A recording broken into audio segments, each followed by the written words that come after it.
The humiliation did not arrive loudly, nor with cruelty openly spoken, but rather in the gentle turning of heads and the softened smiles that followed Miss Eliza Fairleigh as she entered the assembly rooms that evening, already marked by circumstance before a single word had passed her lips. She felt it at once, that faint social chill which crept beneath silk and skin alike, the knowledge that one's worth was being weighed by eyes that never asked permission. London society could be merciless in its quiet assessments, and Eliza, clever though she was, understood that she stood upon uncertain ground. Her father's name remained respectable, her lineage unimpeachable, yet the truth lay elsewhere, in ledgers thin as worn paper and in dowries that could not compete with expectation. She had learned early that dignity alone did not secure a future. The ballroom glowed with candlelight, chandeliers scattering gold across polished floors while music rose and fell like a practiced tide. Gowns brushed past her in pale clouds of muslin and satin, their wearers moving with assurance born of comfort and certainty. Eliza held herself carefully among them, her posture elegant, her expression composed, for she had long understood that composure was its own form of armor. Tonight, however, she would not remain invisible. In a season that devoured the timid, she could not afford restraint mistaken for irrelevance. Lord Julian Ashcombe was, by every measure society valued, a fortunate choice. Younger son of a powerful house, handsome in an effortless way, and blessed with a charm that disarmed rather than overwhelmed. He laughed easily and spoke as though the world existed for his amusement. When Eliza accepted his attention, she did so deliberately, allowing her wit to surface in light exchanges and her smiles to linger just long enough to suggest interest without surrender. It was a performance, yes, but one grounded in truth. She needed to be chosen. Each word she offered was measured, each laugh intentional, for in Julian's interest lay possibility, and possibility was the currency of survival. Across the room, Edmund Ashcombe, Duke of Ravensmere, watched in silence.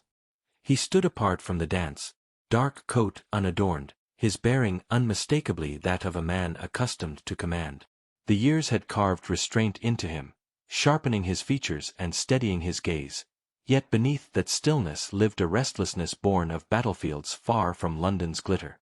The Peninsular War had taught him discipline and loss in equal measure, and he had returned with honors that weighed heavier than pride. He had not intended to observe the evening so closely, yet his attention had fixed upon Eliza from the moment Julian's laughter reached him, bright and careless. There was nothing improper in her conduct, nothing overtly indiscreet, and yet Edmund felt a tightening within him that surprised and unsettled him. He saw how others saw her now, not as a woman of intelligence navigating necessity, but as a figure too eager for notice. He understood the cruelty of such misinterpretations, for he had witnessed harsher judgments rendered upon lesser provocations. Still, that understanding did nothing to soften the sight of his brother leaning closer, enjoying the ease of admiration without considering its cost. Edmund's jaw set as the dance continued, each turn of the floor heightening a resentment he could neither justify nor dismiss. Eliza sensed the scrutiny even before she identified its source. There was a weight to it, heavier than idle curiosity, and when she finally met the Duke's gaze, she faltered only briefly. His expression was controlled, yet his eyes held an intensity that felt uncomfortably personal. She recovered at once, returning her attention to Julian, though the warmth of her laughter dimmed. Something unspoken had passed between her and the Duke, a silent recognition that left her unsettled. She had not intended to draw his notice, least of all his disapproval. When the music ceased and the dancers dispersed, Eliza excused herself with practiced grace, intending to retreat to quieter company. She did not reach it. Edmund intercepted her near the withdrawing room, his approach so precise that it allowed no spectacle, no cause for comment. His gloved hand closed lightly around her arm, firm yet impeccably proper, guiding her aside as though it were the most natural thing in the world. The murmur of the ballroom faded, leaving only the distant echo of strings and the soft flicker of candlelight. "You mistake my brother," he said quietly, his voice low, measured, and unmistakably authoritative. There was no accusation in his tone, only certainty. Eliza drew a careful breath, meeting his gaze with composure she did not entirely feel. He continued, explaining with restrained clarity that Julian could offer charm but not protection, attention but not permanence. Each word struck with uncomfortable precision, for they named the very fears she had sought to silence. Then he leaned closer, just enough for the moment to belong solely to them, and murmured, "Wrong brother, my dear." The words were not cruel, yet they carried a weight that left her momentarily breathless. In that instant, Eliza understood that the man she had meant only to provoke had seen her far too clearly, and that his regard, should she invite it, might alter the course of everything she had so carefully planned. The following morning arrived without mercy, for London did not sleep upon its judgments, nor did it allow a woman time to recover from a single misstep. Eliza Fairleigh woke with the echo of music still lingering in her thoughts, yet the warmth of the assembly had already cooled into consequence. Invitations that usually arrived with punctual politeness failed to appear, and her mother's measured optimism grew strained beneath careful silence. Eliza understood at once what had occurred. Her visibility had been noted, and in society's language, visibility without protection invited speculation. She bore it with quiet resolve, though her chest tightened at the knowledge that each whisper would travel faster than truth. When she ventured out later that day, she felt the altered current of attention. Conversations paused, then resumed with studied brightness. A glance here lingered too long, a smile there curved with faint indulgence. She was no longer merely observed but assessed, her intentions rewritten by others to suit their own narratives. Julian Ashcombe, meanwhile, continued his attentions with unthinking ease, greeting her publicly with familiarity that only sharpened rumor. He seemed entirely unaware that his charm, so freely given, cost him nothing while costing her dearly. The Duke of Ravensmere did not seek her out, yet his presence intruded upon her thoughts with persistent clarity. She replayed his words, his restraint, the unsettling accuracy with which he had spoken. There was no cruelty in his warning, only an undeniable authority that suggested experience rather than disdain. Still, his withdrawal stung more than she expected. Having been seen so clearly, she now felt the absence of that gaze like a door abruptly closed. It was 3 days later that the first token arrived. It came without note or flourish, delivered by a servant who offered no explanation. A slim volume, bound in dark leather, its edges worn with use.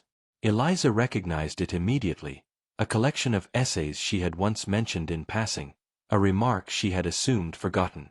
Her fingers lingered upon the cover, her pulse quickening at the realization that the Duke had not merely observed her, but listened. The gesture was restrained, almost severe in its simplicity, yet it carried an intimacy that unsettled her far more than any extravagant gift might have done. Society, however, interpreted restraint as mystery, and mystery as license. Rumors deepened, bending to suit the expectations of those who repeated them. Eliza's name appeared increasingly alongside Julian's, and occasionally, with curious emphasis, beside the Duke's.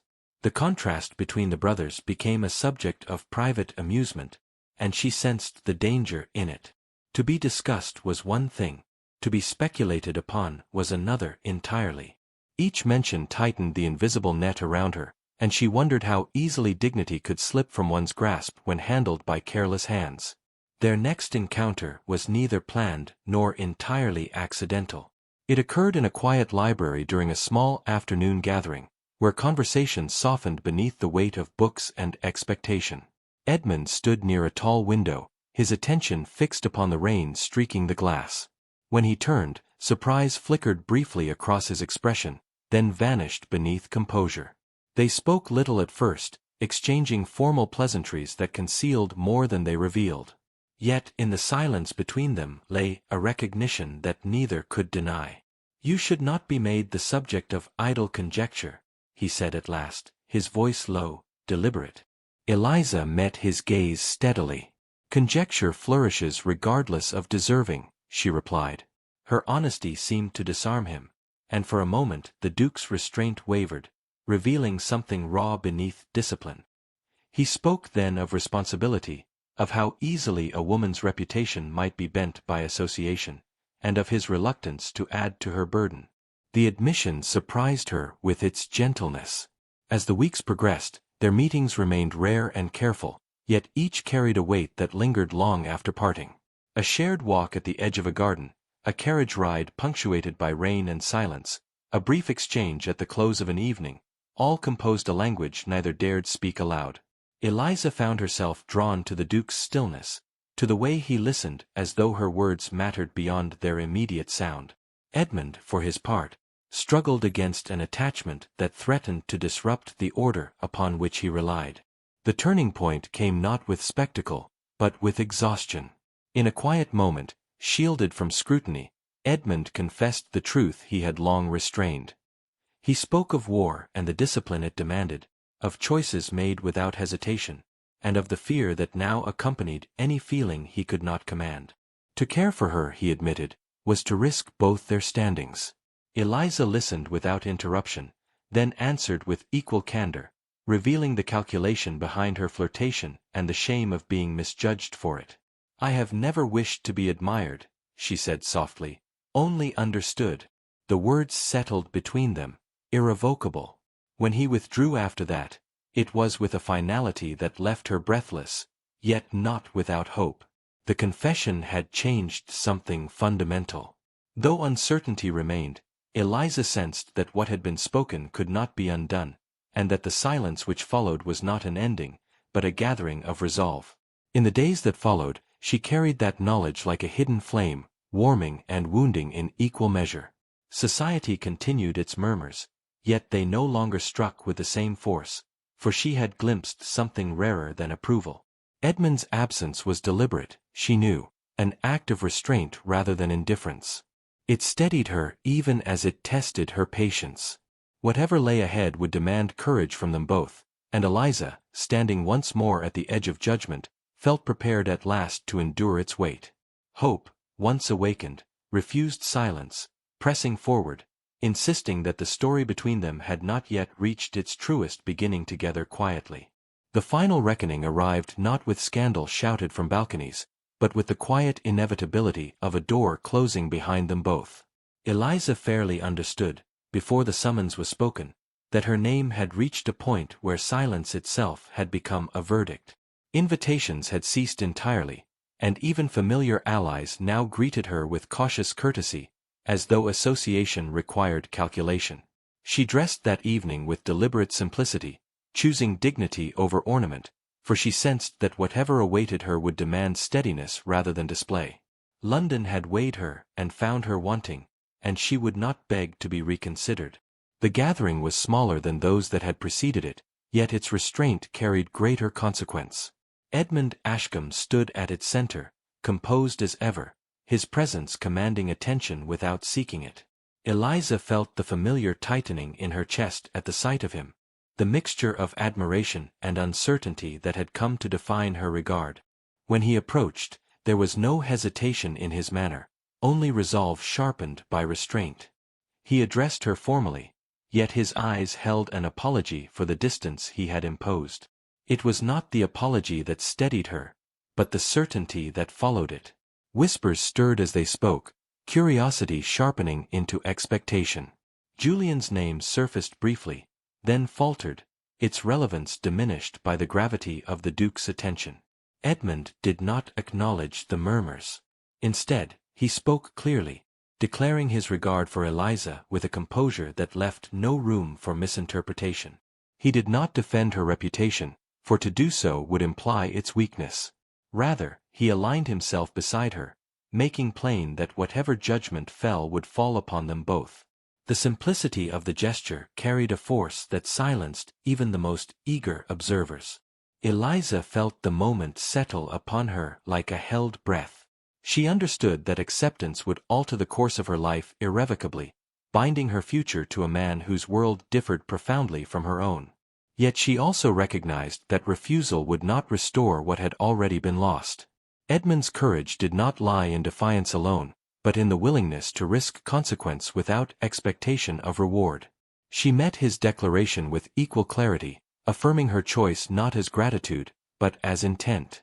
In doing so, she reclaimed the narrative that had been written about her without consent. The aftermath unfolded quietly. There were no dramatic reconciliations, No sudden reversal of public favor. Some doors remained closed, others opened cautiously, and many never opened at all. Eliza discovered that dignity, once asserted, required no audience to sustain it. Edmund proved steadfast, his regard unaltered by the measured distance society maintained. Together, they learned the discipline of patience, allowing time to soften what confrontation could not. Their engagement, when announced, was modest and unembellished. It did not seek approval, nor did it apologize for existence. Edmund spoke little of love, yet his actions conveyed devotion with unwavering consistency. Eliza, for her part, found strength in partnership rather than dependence, her intelligence valued rather than merely admired. They were not spared scrutiny, but scrutiny lost its power when met without fear. In quieter moments, removed from London's relentless observation, they spoke with greater ease. Edmund shared memories of war that had shaped his restraint, and Eliza spoke of ambitions long deferred by necessity. Each confession deepened understanding, forging intimacy not through passion alone, but through mutual respect. Their affection grew deliberate and enduring, grounded in choice rather than impulse. As seasons turned, society adjusted, as it always did, to new arrangements. What had once seemed transgressive became merely unconventional, then gradually unremarkable. Eliza's name, once the subject of speculation, settled into association with steadiness and discernment. Edmund's reputation, already formidable, acquired a dimension of humanity that surprised those who had known him only by title. The final image was not of triumph, but of quiet continuity. A carriage departing the city at dusk, the clatter of hooves softened by distance, the lamps of London receding into twilight. Eliza watched the familiar streets fade, feeling neither victory nor regret, but a calm acceptance of the path chosen. Edmund sat beside her, silent, present, his hand a steady assurance rather than a claim. Together, they carried forward a union forged not by spectacle, but by courage exercised in restraint. The cost of that freedom was not forgotten. Eliza remained aware of the small losses that accompanied her new standing, the acquaintances who never returned, and the ease that might have been hers under different circumstances. She did not romanticize what was denied. Instead, she measured worth by what endured, by the constancy of Edmund's regard and the calm confidence that replaced anxiety within her own mind. She learned that belonging need not be universal to be sufficient. Edmund adjusted as well, discovering that leadership did not require distance to command respect. In Eliza, he found not redemption, but a companion who challenged his assumptions and softened severity without diminishing resolve.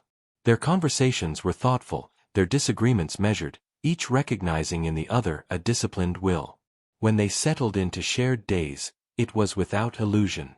They understood affection demanded attention and that pride required vigilance. These truths did not burden them.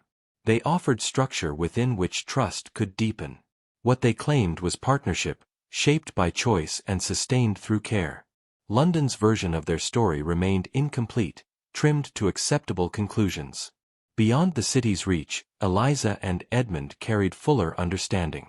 They had met at judgment's edge and stepped forward together, accepting consequence as the price of sincerity. In doing so, they secured something rarer than approval, a life defined not by whispers, but by deliberate devotion, quietly chosen and steadily lived. It was enough, and it endured, anchored by choice, patience, and mutual respect alone beyond seasons passing.